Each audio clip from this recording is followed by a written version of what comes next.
Kasi natatandaan mo pa ba ako, Lola? Ako yung nagbigay sa'yo ng bigas dati na 1 sako. Uy, nagbigay na mayroon pa nga eh. Oo. Kakaunti ang linuluto namin, 1 litsi, 1 araw. Binubuhusan ko ng gas para umalis yung mga... Kasi amoy gas. Binubuhusan. Bakit mo binubuhusan ng gas, Lola? Hindi ba pwede? Langgam. Dapat itapon na lang lahat, Lola. Mga damit na nakatambak dyan tapos bubuhusan mo ng gas. Amoy gas eh. Paano pag nagkasunog yan, di sunog kayo kaagad? Dito tayo sa labas, Lola. Nahihilo ko. Oo, hindi ko kaya yung amoy. Masakit sa dibdib at saka ang masama dyan pag nagkaroon ng sunog, liyab agad yan, Lola. Talagang hindi na kayo makakaalis.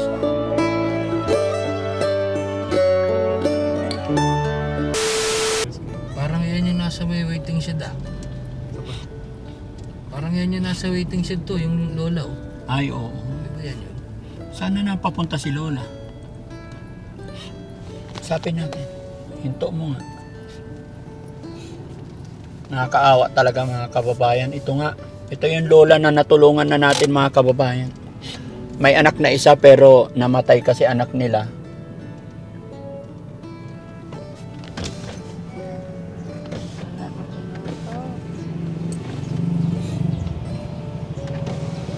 Ano po yun, Lola? Nahingi nga pambili ko kaunting bigas, wala kong iluto. Wala kang iluto? Wala kong anak dito eh. Namatay yung anak ko na pagtuturo nag-adelpi. Namatay yung anak nyo? Na-cardiac arrest. Taga-Samar ha, Kalbayog. Ha? Taga-Kalbayog at Samar. Taga-Kalbayog ikaw? Saan ang bahay nyo po? Dito sa looban. Malapit lang? Tumutulo, wala kaming atip. Walang atip? May atip, butas-butas. Butas-butas. Pwedeng makita yung bahay nyo, Lola? Oh, magpasok kayo. Kasya tong sasakyan? Di ata. Lalakarin lang? Pwede tayo maglakad? Oh, sige. Asawa nyo po? Nandoon, nagbaparada, wala naman sumasakay. Walang sumasakay? Tricycle, wala. Bababa ang tao, maglalakad. Pwede tawagin mo yung asawa mo? Sama tayo sa bahay nyo? Ha? Tawagin mo, Lola. Yan mga kababayan, mga kabarangay.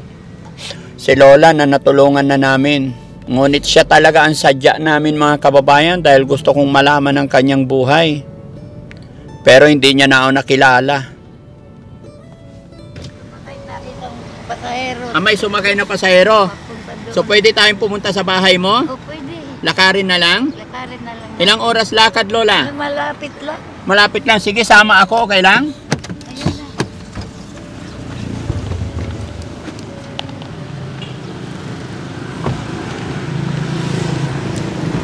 Lola, mabuti malakas ka pa maglakad. Ha? May high blood ako. Buti malakas ka pa maglakad. 76 na ako eh. 78 ka na.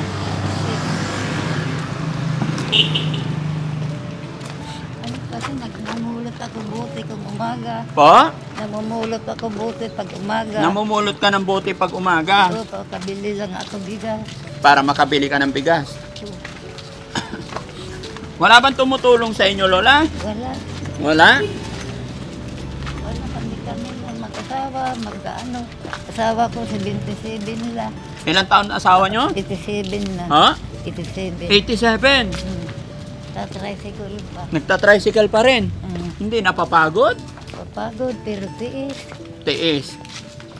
Kasi hulugan din ang motor eh. Yan lang ang bahay namin. Saan ang bahay nyo po? Malapit na. Malapit na? Sana sumunod yung asawa mo, Lola. Nandoon, nakapasahero sa bukid. Nagkapasahero siya. Kanina kayo umaga, naghintay. Kanina umaga, maraming pasahero? Wala. Wala. Ayun nga eh, matagal na nakaturno.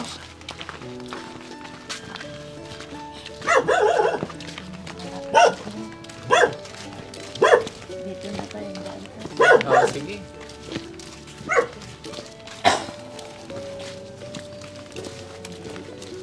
Ba't hinahawakan mo yung likod mo, Lola? Masakit? Nakuba na si Lola. Ha? Nagtitiis ka lang.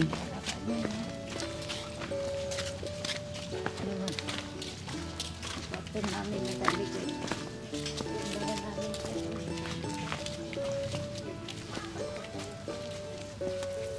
Dito kayo nakatira, Lola. Hindi ko katabi ko. Sa bahay nyo ito? Natabi ko. Ay, sa likod. Itong bahay nyo. Ito, kanino bahay po ito? Bahal ng anak ko pero nasa laon yun. Nagpipintor. May anak ka pala, Lola? May anak ako, may asawa siya. Akala ko isabi mo noon kasi isa lang ang anak mo na namatay. Namatay kaya ang isa nasa laon yung pintor. Ayun, Ilan namatay lahat ang na- anak mo, Lola? Dalawa. Namatay yung maestro ko. Kasi may bisita ang Jollibee. Kinuha siya mag-asikaso sa gabi. Pagdating dito sa bahay, natulog. Pagka isang oras, nagkayorkor. Oo. Dinala namin sa doktor, wala na. Dito kayo nakatira. Ito. So, ibig sabihin, ilan ang anak mo, Lola? Ito lang. Dalawa anak mo. Akala ko iisa lang. Dalawa, kaya namatay yung isa. Namatay yung isa. Kaya isa na lang.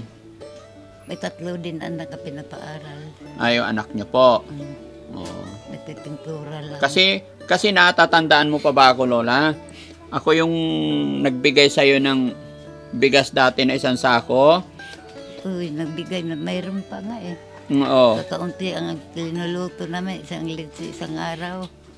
No, Kasi- kaya meron pa. Di ba, binigyan kita pera, naalala mo pa yon? Opo. Hinihingal si Lola. Binayad namin sa motor nun kasi 2 buwan hindi kami nakabayar. Saan? Sa hulugan yung motor namin. Hinuhulugan nyo pa pala yon. Pero na July matapos na. This coming July. 2 buwan na lang. So kasi pag may panahon, June ngayon eh. may panahon ang anak ko, huhulugan niya doon. Pag wala, Ano ba trabaho ng anak nyo? Pintor? pintor lang sir. Diyan ka nakatira, Lola? Ito pasok Upo tayo, Lola, para makita. Ha? Ay, kaso madilim. Ha? Okay lang. Diyan kayo ni Lolo. Parang ang sikip, Lola. sikit na eh, pilit lang. Ha? Pilit lang sir, mayroon lang natulugan. Sila naman itong TV, wala na. Baka magkaroon ng ahas dyan, Lola. Tambak-tambak na yung damit. Pag linalagyan ko ng gas paghapon, binubuhusan ko ng gas para umalis yung mga... Oo, kasi amoy gas. Bakit mo binubuhusan ng gas, Lola? Hindi ba pwede? Langgam. Dapat itapon na lang lahat, Lola. Wala kaming gamit. Ayun lang. Lola, Hmm. mga damit na nakatambak dyan tapos bubuhusan mo ng gas. Ito, pag antes kami matulog, Amoy gas eh. buhusan ko ng gas. Eh paano pag nagkasunog yan, di sunog kayo kaagad? Hindi naman ano ko yung apple Kaya mga nilalayaw. kababayan, amoy gas. Hindi mahirap sa kalusugan ninyo yan, Lola, na amoy ninyo yung gas. Tiis na lang sir, kaya wala kami sa langgam. Ha? Malamgam kong gabi. Kaya yan nilalanggam, Lola, kasi tambak-tambak na yung gamit. Wala kami pinaglalagyan sir, wala kaming Di, aparador. Lola, hindi naman na magagamit yan kasi marumi na bulok na. Dapat itapon na lang. Sinusuot pa yan ang asawa ko sir. Dito tayo sa labas, Lola. Nahihilo ko. Oo, hindi ko kaya yung amoy. Ha? Hindi ko kaya yung amoy. Dito, Lola, upo ka dito para makapag-usap tayo. Ayan. Upo ka lang, Lola. Usap muna tayo. Curious ako dun sa ni Lola, mga kababayan. Yung kwarto niya na binubuhusan pala niya ng gas. Lagi-lagi yung binubuhusan ng gas. Kadang hapon. Kada hapon. Tapos, Pag bago kang matulog, ko kasi ang langgam marami. Pag walang gas, hindi kami makatulog, makati. Lola, kaya malanggam kasi hindi nalilinisan yung kwarto nyo. Kung malinis yun, walang langgam. Kahit lagay ka lang ng lagay ng gas, Lola, kung hindi tanggalin yung mga basura, Sinusuot pa namin yan eh. Ha? Damit isusuot nyo yung may gas? ko na para hindi na kami nalanggam. Oh. Nahihilo ako sa pagtulog. Oo. Kaawa yung mga lola, mga kababayan. Kaya inanap namin ang bahay ni Lola. At ito, nakita natin yung sitwasyon ng bahay ni Lola. Yung anak mo sana, Lola, lalaki, ilang taon na yon? Ano yun, hindi kay 19. Naman, edad mo siguro, mahigit na nga 40 ang edad. O, nasa 40 sa? Nakikita niya ba yung sitwasyon ng higaan ninyo? Ito ang higaan nila. Kaya nga po, hindi dapat ganun, Lola. Sana kung mayroon sir, nagtitiis kami. Ah? Kung mayroon kaming iniiwasan, wala eh. May hindi po. Tanggalin lahat ng basura, itapon, linisin, matatanggal yung langgam. Kaysa naman binubuhusan mo yung nanggas yung gilid-gilid, tapos yung mga tela binubuhusan, Pati amoy yung- gas. Pati yung putson, inaanuhan ko kapag hindi bubusan, maraming langgam. Yung kutsyon. O, pero yung amoy gas, naamoy nyo na, kaya pala inaasma na kayo. Tinitiis lang namin sir. Wala, mayroon lang matulugan. Wala naman kami dito mga kapatid. Lola, okay naman na yung bahay, may matulugan. Ang importante yung lilinisin lang. Opo sir. Kaya lang, pag umaga namumulot ako na buti kay pambili may bigat. Mm. Kaya hindi ako nakakapag masyado pag trabaho dyan dahil namumulot ako nga makabili kami bigas. Kaya yung motor, ang pasaheros mahina. Hindi makabili, wala pa nga gasolina. Tapos ikaw, Lola, ilang taon na po? 76, 76. Tapos yung asawa nyo, 87. 87. Hanggang kailan po kayo maghahanap buhay, Lola? Hanggang buhay pa sir. Ha? Hanggang buhay pa ako pag wala na. Hanggang buhay pa. Habang buhay pa ako, ako. Tiis, wala akong malapitan eh. Ang Diyos lang ang bahala, Panginoon. Opo. Kinakapitan ko lang, Panginoon, bago ako aalis, magdadasal muna ako. Samahan mo ako, Lord. Minsan mayroon sa akin nagbibigay 100, ganun. Pambili mo bigas, ay salamat, katawan. Hanggang dito na, amoy ko yung gas eh. Magas talaga, sir. May gas dyan. Masakit sa dibdib. At saka ang masama dyan, pag nagkaroon ng sunog, liyab agad yan, Lola. Talagang hindi na kayo makakaalis. Malayo yung lamparaan namin, sir, paggabi. Malayo. Hindi namin linalapit. Pero alam ng anak nyo po na nilalagyan nyo ng gas yan? Alam ng kapitbahay? Bakit? Hindi nila alam. Wala silang pakialam sa naghihirap. Kasi, Pinagtatawanan pa nga ako dito na mumulot buti. oh, Dahil sobrang hirap lang. eto Lola, kanino to? Sa inyo rin. Pero hindi namin ito lupa. Nakikilupa lang kami. Sinong nagpapagawa yung pader? To, nagsisimento.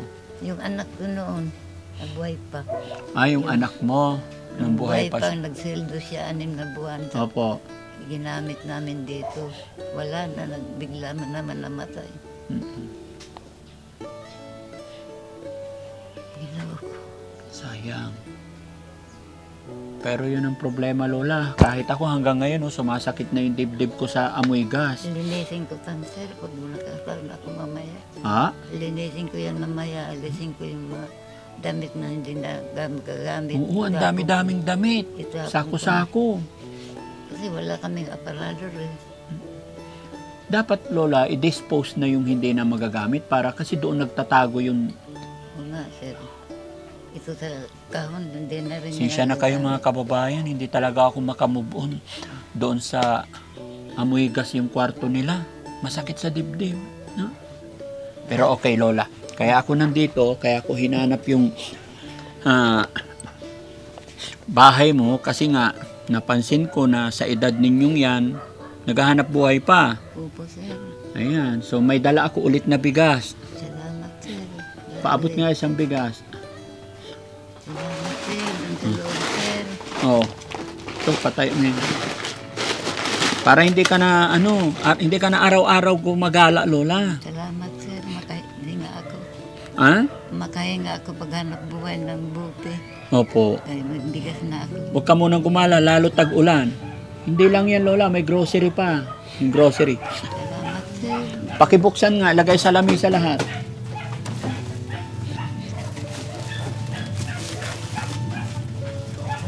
Pakiayos, Kuya Rizky. Lagay mo na sa upuan mo.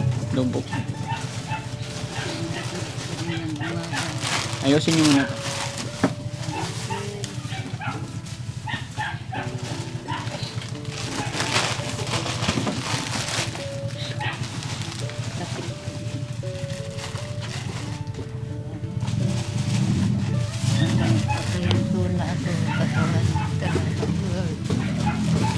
Basan mo rin na nagbibigay sa akin, Panginoon. Tulungan mo rin sila sa kanilang anak buhay. Oh my God. Mabait ka sa akin, Lord. Hindi mo ako pinapabayaan. Salamat, Panginoon.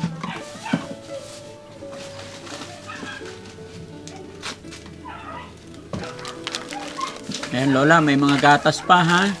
Salamat, sir. Makahinto na ako mamulo. Oo, magpahinga muna kayo. May mga, may kape, gatas, asukal. Ayan, Ay po, sir. Salamat. Walang man. Tsaka ito yung bigas nyo po. Salamat, sir. Basta-basang kayo ng Panginoon. Maawain sa mahirap. Lord, huwag mo silang pabayaan. Ang dasal ko na tupad. Ang dasal ako na umaga, mayroon sana dumating sa akin pagpapala. Ito na, sir.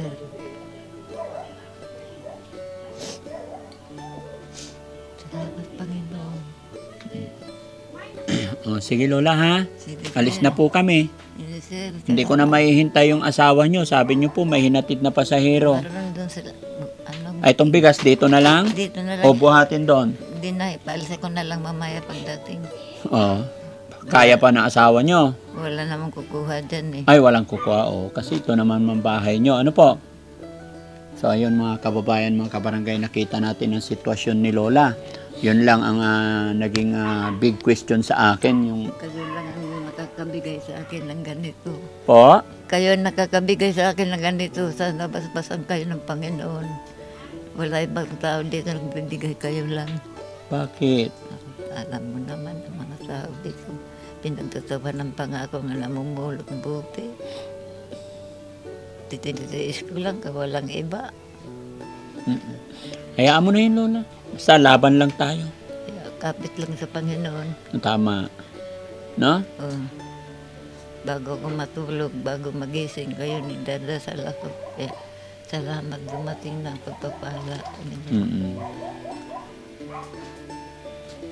So yun mga kababayan, mga kabarangay, maraming salamat po at natagpuan nating muli yung bahay. Natagpuan na natin ang bahay ni Lolo at Lola. At masaya ako na hatiran natin. Kaya ng aking sinabi, na hindi po ito magagawa ni Daddy Frankie kung hindi po sa tulong ninyong lahat. Kaya maraming salamat po and God bless po. Lola, alis na po ako. Sige, God bless. Happy ka ba, Lola? Masaya ako, sir. Makaligtas na ako sa pagpulot na buti. Masaya. Masaya. Gaano kasaya? Mas masaya talaga sa Panginoon ako kasapit, Panginoon. Kayo ang nagbigay, sana basang kayo. Hayaan mo, Lola. Huwag kang mawala ng pag-asa. Sige, sir. Malay mo, marami mga kapanood ng videos natin. Malay mo, may mga taong maawa pa sa atin. Ba makabalik ulit ako. Salamat. No? Sa lahat na nakapanood sa inyo mga kababayan, maraming salamat po. Baka sakali po. Balikan nyo kami. Oo. Baka sakali po, may pagpaabot ng tulong kay nanay, tatay. Sa edad nilang ito, naghahanap buhay pa. Mag-pray lang tayo, Lola. Alam kong hindi ka tumitigil manalangin. At alam kong hindi ka rin pababayaan ng Panginoon. Thank you so much mga kababayan. God bless po and bye-bye po.